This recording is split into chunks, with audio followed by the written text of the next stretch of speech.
Now, you're very welcome back to What Matters, and I'm here with Michael Pixie O'Gorman in North Kerry this evening. Um, Michael, just returning to the whole area of the water, tomorrow, Tuesday, is the reporting of the Water Committee to the Oireachtas. What will be in that, or what do you think will happen tomorrow? Well, when Simon Coveney set it up, as I said earlier on, he said Irish water itself couldn't be discussed in it. But whatever came out of the committee, the agreement was that that's what it would go to the Dáil, and the Dáil would vote on it. But now that the committee have gone against Simon Coveney's wishes after getting the evidence based from all different groups on what way is the best way to provide our water, Yeah. and all groups came back that it's best through district metering and no charges and put into our constitution, can't be privatised.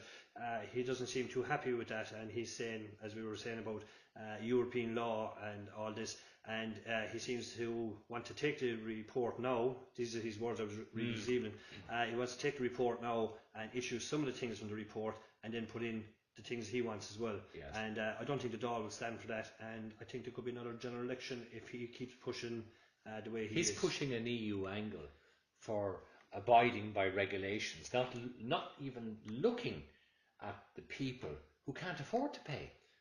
Because, like, even some of those protesters in Dublin, they were saying, how much more are we expected to pay? We're trying to make a living, we're earning our way, we're paying our taxes, we can't do any more. These are people with children, young children, mortgages, crash costs, car costs to try and get to and from work. Sure, the whole thing is an awful mess in this country. The whole thing is an awful mess, and in a small, very slight way, I have a small bit of pity for Simon Coveney. Very slight. Okay. Very slight. He's trying to pick up the pieces after Minister Hogan and then Minister Kelly, because they did make a huge mess out of Irish water. But at the same time, he is trying to become Taoiseach of the country and leader of Fine Gael, and he's in a battle of that. And right now, water is the hot issue, and he can't seem to be losing on this issue. Yeah. So I think this is fogging his judgment on becoming leader of Fine Gael and of the country. And this is fogging his judgment, because if he loses this, it's egg in his face, and he doesn't want that. Because, well, the people are up in arms against the government anyway. I mean, on all issues, Yeah. on all taxation issues. I mean, you know, I often listen to RT economics report, and I sort of cringe when you hear the statisticians and they're saying that interest rates are low and the economy is improving and jobs created here. Absolutely hogwash to reality, because reality on the ground is where people are losing their homes. And this is our next subject as well, Michael, because you're on the cold face of this, working with people who are actually facing homelessness. It's a terrible, terrible indictment in this country. I think on your way down you would have passed Abbey Field today on your way down to to Listowel, John, and inside that square is a statue of the local priest at the time, Yes. back with Davitt and Parnell, who fought for evictions, Yeah. and we all read about it in our history books in the school, and as I say, our history books in school. And the landlords that time evicted the people, and the new landlords was the bankers, the banks, who lent out the money, in the first place, and have taken no responsibility whatsoever on their part on the bad lending practices that they had. But now what they're doing is they're selling out people's mortgages and farm mortgages to the vulture funds, and I think Minister Noonan described the vulture funds as have a very practical role, that they'll pick the carcass clean, was his description in the Dáil committee, which is shocking. It's shameful. Yeah, shameful. Absolutely shameful. And I know it on a personal level myself, and that's how I started reading up about politics and stuff like that. I had an injury with my own back, and I got into trouble with my mortgage, and that kind of focused my mind. And I started watching Vincent Brown, and I started trying to read up and trying to understand what was actually going on in the country. This Yes. is back in 2000 and maybe 2008, that way, and And so I have had personal issues. Now I got lucky. I got my mortgage sorted out. David Hall from Irish Mortgage Holders Organisation,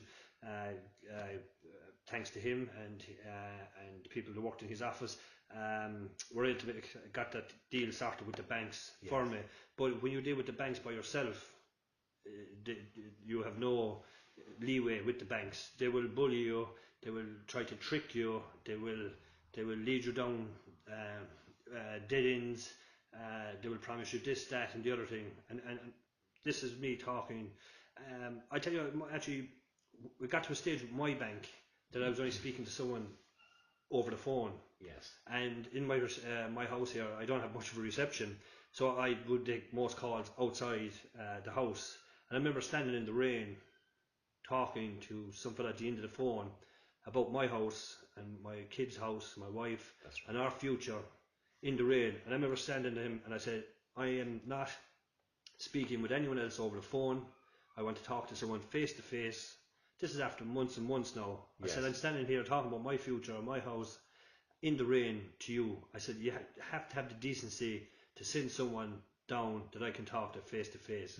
And when they actually did get around to sending someone, the person they sent was just wasn't up to scratch really, to be honest with you, and he was able to do nothing. He had no say whatsoever. Just write up a little report, and then I had to go to Dublin, and I thought I was doing right and trying to point out things that had happened in my case, that maybe the bank had to take some responsibility in as well.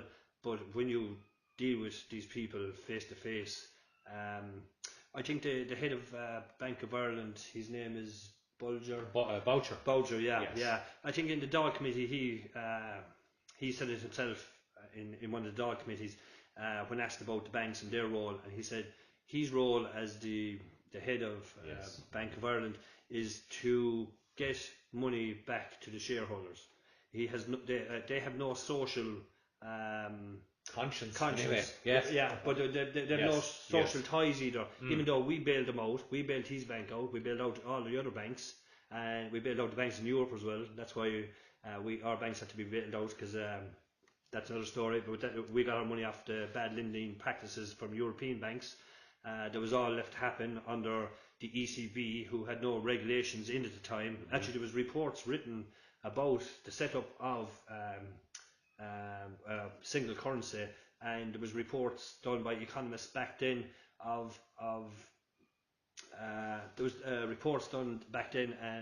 by economists saying that the crash would happen, that smaller countries, there'd be a flood of money into them, and then they wouldn't be able to handle it, and lo and behold, that's exactly what we have. And we have the state of Ireland and Greece and Portugal and all these other countries, all the small countries on the outside, and the big countries suffered, and the bigger countries in the middle didn't. And the one thing that David Hall said recently in his message to myself as well, that the mortgages are now going into arrears again.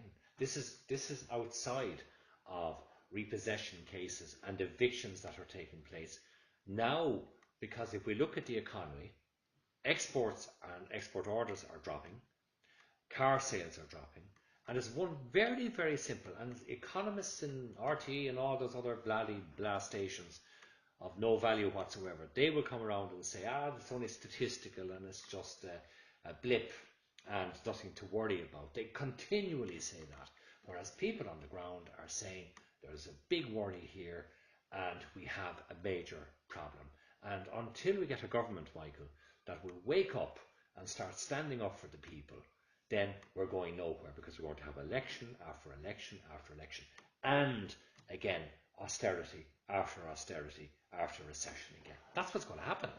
Yeah, yes, just on the economist there you'd see on TV and stuff like that. I remember talking to an economist that I read a bit of his stuff on. I was lucky enough to get chatting to him one day, and I asked him about this, and he said, when you see an economist on TV, on whatever show it might be, and they're talking about the economy and what's happening here or there, or this new Phoenix Celtic Tiger that they're on about, but he said you have to look at the small writing. Who do they work for?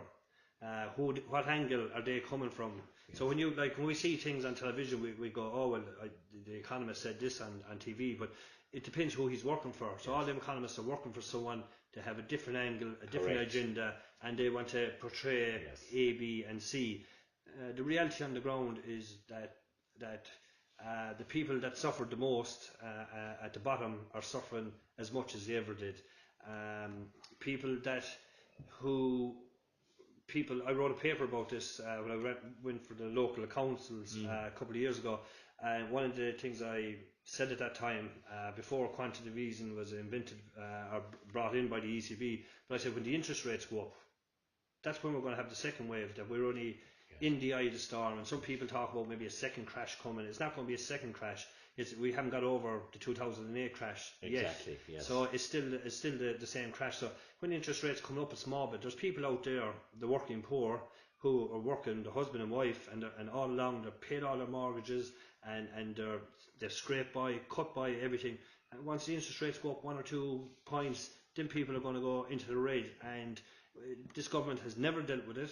No. It has always, and I think I've said this on one of your shows before, they've always left the banks do what the banks have to do, and we see that now with the tracker rates. And yes, that's a disgrace. It is, yeah. That's and thousands of people. Yeah, so it's going to be up to 15,000 people, family homes, and some of them people that have lost their houses already. Some people have committed suicide over this already, and it was across all the banks. It was across all the banks, and obviously they didn't have a meeting about this, but if one was being cynical from outside, you would say that they did, but obviously they didn't. No. But they all suddenly just seemed to wanted to take more with the tracker rates, and they all more or less did the exact same thing, and lo and behold, they're after being caught out a couple of years down the line. If you went to a shop and you rob a carton of milk, that's robbery. The banks now are after being caught robbing people wrongly. They have actually, yes. Wrongly, and it's just gets like, oh sorry, we didn't realise that, we'll sort that down the road. As I say, people have lost their houses, people have been suffering for the last couple of years trying to make their arrangements, payments, but the government allow this because they have to allow this, because they have to allow the banks get as much money as they can back to save the banks. Plus they have to pretend that everything, we have another mini bubble now, the Phoenix they're calling this one, like the Celtic Tiger, as I always describe them, the illusion. There was no Celtic Tiger, that's right, there was exactly. the Great Illusion, and now they're trying to create a new one. And the reason is they need the house prices to keep going up and up, because when the house prices keep going up and up, their bank balances keep going up and up as well. And that's all it is for the banks, it's about that's bank all balance. It is. But they haven't learned. The banks and the governments have not learned that people are still suffering, and it's going to take 1/4, 1% of a rise. That's how near it is. 1/4 of 1% rise, and the whole thing goes toppling down again. And it's far more than 6,000 by the end of the year, I was told as well, by a solicitor in Limerick recently, that by the end of this year, the repossession cases in the courts will have reached nearly 10 or 12,000, and that's only just 1 year. That's only the beginning. And as you said to me earlier on the phone today, there's thousands more coming up the line. I think there's 30,000. They're going for the low picking fruit, as they call it. Yes. Now, and the people most vulnerable. As far as I know, it is 30,000 people that are over 2 years behind in their mortgages. And I think that's as you were saying earlier on, I think that's increasing the numbers again.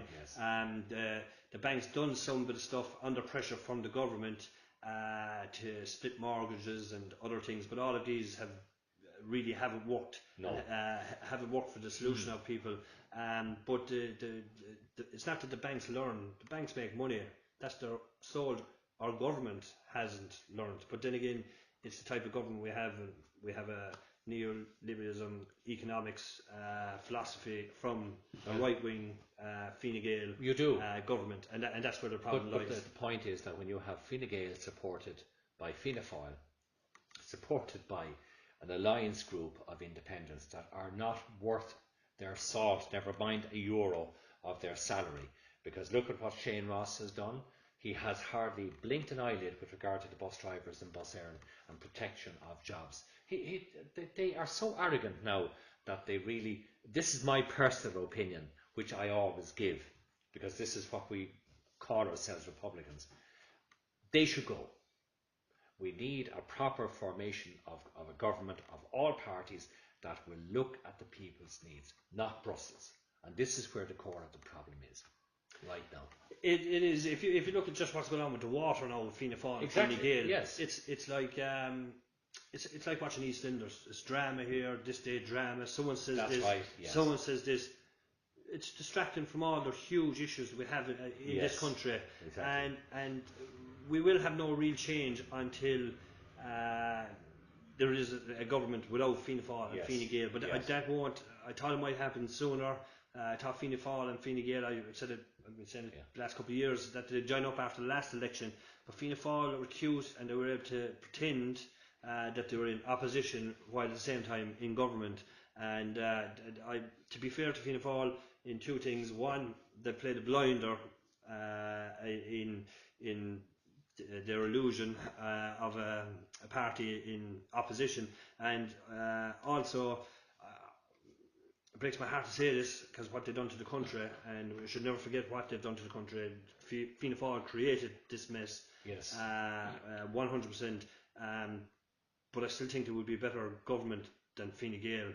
Fine Gael have proven, and they will go down in history books. They won't be forgotten about how they have treated the people, and a lot of their support would be coming from the rural communities and the farming communities. Well, the vulture funds are coming after the farms now. Damn right. They are coming after the farms, and that scene will change very rapidly. And there 6 months ago, the army was out shooting cows that were being repossessed in the farm, and Fine Gael people, I hope they remember, it was Michael Noonan that laid out the red carpet for these vulture funds, as David Hall calls him. He calls him the vulture lover, and not only did it was laid out for him, they got special tax breaks when they came into the country. They got great deals off NAMA. We lost out billions and billions there, but then they got great deals on SUVs, special purpose vehicles. It's just tax talk, and they were giving them. Now they said they've closed them off, but if they've closed them off, it's too late. Well, if they close them off one way, but I can tell you this: they're opened up another way. Of course they are. And that's the problem. There's too much of a connection between the banks, the vulture funds, and the government. Yes. It's too intertwined. The last thing I'll just say to you, Michael, is this.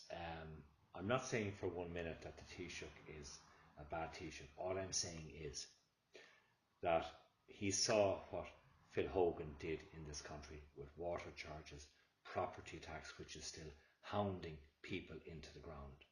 And yet, at the end of the day, he gave him a plum job in Brussels for the rest of his life. So where are you going then with a government or politicians that will take account of people's feelings and livelihoods? They don't. Maybe it'll change at the next election. Hopefully, the sooner the better the election will come. I think people really want an election now, Michael. Well, in the Kinney should have been gone a few weeks back. He should have, with what was going on with the policing, and then he was supposed to go, and Leo and Simon then started beating their chests about who would be the next Taoiseach, and then he goes to America and he makes a speech that some people applauded. Personally, I think it was wrong to be. Yes. I didn't think too much of his speech that he made, but suddenly he's back now, and he thinks he's the boy again, and he seems to be not backing down. And one of the personal aims of him is to, I forget the name of the longest-standing leader of Fine Gael. Yeah. It's only a personal thing. It's a personal thing. He doesn't care about the country. Forget that. It's an ego thing. It's an ego. That's all. He's going to be down in the Fine Gael history books as the longest-serving Fine Gael, and also they got him into 2 terms. The first Fine Gael leader that's got him into 2 terms in government, and that's what he wants to go down in the history books. But I think the history books will, the people will remember what he done to us. Correct. And to this country, and that will be his history. Exactly. Yeah. Now, Michael, you want to actually send a personal message out there to people. Yeah, it's just people that are in trouble with your mortgages, or in long-term debt, or just coming into debt now. The one thing that holds the trump card for the banks is the guilt, is the shame that people feel when they feel that they've let down their family or left down themselves when they can't make their mortgage repayments, and that plays right into the bank's hands. That people aren't talking. There's huge amount of people. There's people within 10-mile radius of you, wherever you are in this country now, sitting that are in trouble with their mortgages, but people don't talk, and that is, as I say, the power that the banks have. So if you are in trouble, talk to your family, talk to your friends about it, talk to someone about it, and then start seeking help. Irish Mortgage Holders Organisation, David Hall, is one of the best. You can look up David Hall on Facebook. You can Google Irish Mortgage Holders Organisation, and there is help out there. But look for the help. Maybe contact John or contact myself. But you're not alone. There's thousands and thousands like you, and we were tricked by the media, which has been reported. We were tricked by the media. If you don't get on the ladder, you're a failure. Get on that ladder or else you're a failure. And we were tricked by the media and the last government into this illusion of the never-ending house prices are always going to rise. We were tricked. And so don't be hard on yourself if you are behind in your mortgages. Talk to your family, your friends, they'll all support you, and get help. There is help out there, and keep strong and stay in your houses. Stay in your houses is the most important thing. Don't get back your keys. That's a win for the banks. Thanks, John. Well done. And I concur with that. And both Michael and myself can be contacted on Facebook, on email. Just send us a message and we'll have the connections there. Michael is at the forefront and he has the connections there that would help you. And just to repeat again about Michael from a very, very sincere man, do not be in that dark area alone. Gormíle mágad agus slán.